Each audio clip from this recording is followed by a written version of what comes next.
In the 1970s, eerie events began to happen in a small apartment where two medical students lived. The girls noticed an inanimate object moving around the apartment on its own. They found strange notes scattered throughout the house, and their friend, who stayed with them for the night, began to suffer terrible nightmares. This culminated in an attack on their friend that left the young man with bloody burns on his chest. Who was responsible for these horrific events? A rag doll named Annabelle, possessed by a demon and posing as the ghost of a little girl. It all started when a medical student named Donna received a rag doll from her mother as a birthday present. Such dolls were very popular in the 1960s and 70s of the 20th century, and the girl liked the gift very much. The doll lay on the bed as a decoration and did not bother either Donna or her neighbor, whose name was Angie. However, after a while, the girls began to notice that something was obviously wrong with the doll. The doll sat on Donna's bed, and it seemed to the girls that she was constantly watching them. Sometimes this strange feeling grew into a real panic, because the girls began to think that the doll had come to life. It seemed to the girls that the doll was moving around the house by itself. Returning home after classes, they always found her in different and completely unexpected places. At first, the doll just changed its position on the bed, but then they started to find it all over the house. The girls decided they had had enough. Not only were the contents of the notes creepy in themselves, the girls didn't know where they were coming from in the house, because none of them had parchment paper. Donna contacted a medium who soon made contact, presumably with the spirit of a little girl named Annabelle Higgins. Annabelle had once lived in a house that stood on the site of a new apartment complex. Annabelle was 7 years old at the time of her death. Donna and Angie were happy with the way the situation was handled, but their friend Lou was skeptical. Lou believed that evil lurked in the doll and it needed to be destroyed. When he stayed overnight at their house, he began having nightmares in which Annabelle attacked him.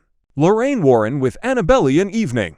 Lou and Angie were sitting in the living room studying maps, preparing for a trip to an unfamiliar place the next day. Suddenly, their attention was drawn to a noise coming from Donna's room.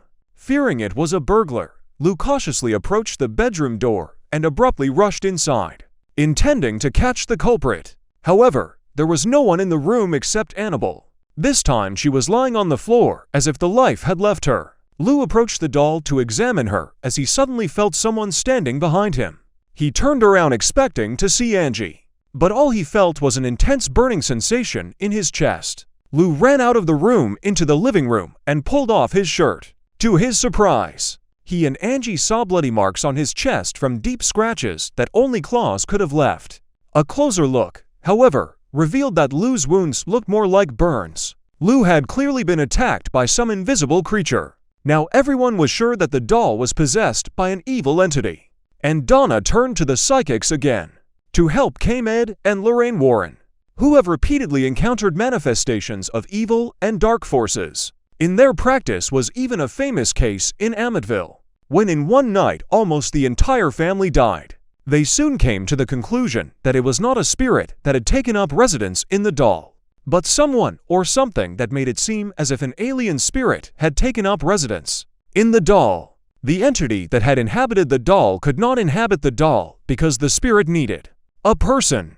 The doll was only used by the entity to convince the girls that they were dealing with a friendly spirit. The psychics determined that the doll was used by a demon who wanted to make things better by clinging to it, and Donna had unwittingly given it permission to stay in the previous session.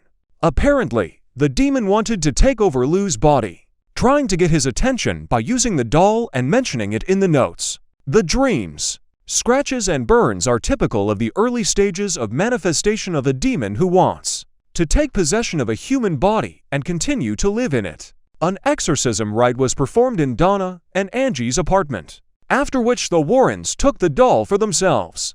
Donna, Angie, and Lou were now free from the horror that had haunted them for the past few months.